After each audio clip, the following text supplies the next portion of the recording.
What is the craziest thing you have seen a teacher do? At my middle school we had a vice principal who fancied herself a dictator. Any tiny bit of power she got was an issue. But I was a middle schooler at the time and a good kid not often in trouble, so I didn't cross her path until 8th grade. Her friend was a bus driver named Pat. For 6th and 7th grade years we had an awesome bus driver. He was nice to the kids, let us put the windows down when the Georgia heat got too much, etc. But he retired and the bus driver we got was an extremely angry middle-aged woman named Pat who did not like children and made that clear every day. The windows stay up or we go back to the school. She would yell as she had the only fan blowing in her face on a 100-plus-degree school bus. Ostensibly this was to keep us from throwing things out of the bus, but that was never an issue before or after.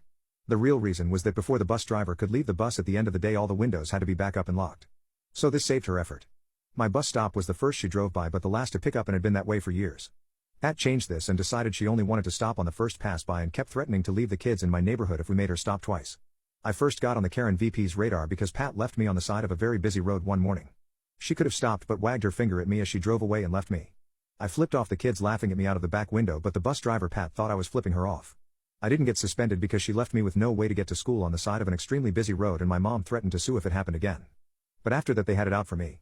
Pat tried several times to get me on anything. She even coached a kid to say I bullied him, but when the real principal brought in the kid he said no, they are my friend, it was those other kids and a bunch of other little poop. Anything to get me in trouble. So the petty revenge comes in here. I was doing my best to make the bus driver's life hell in little passive-aggressive ways. She got annoyed at anything so it was easy. But Karen was harder to do anything to. After fighting with the bus driver and the assistant principal for most of the year, revenge came in the form of a police fundraiser. They were advertising it on the local TV news and local radio stations. If you put someone up for arrest, the cops would show up and throw someone in handcuffs and put them in jail until they could call a few people and fundraise the bail.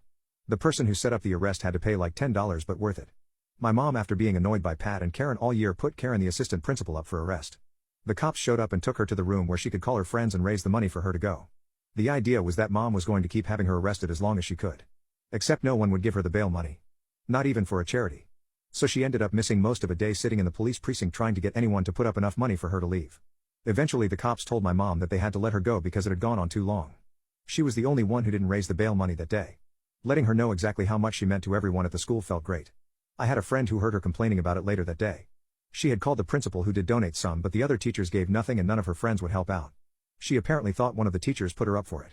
It's so minor and so petty it almost doesn't count. But when I left that school at the end of the year, mom went up and asked her how was jail. Before we walked away for the last time.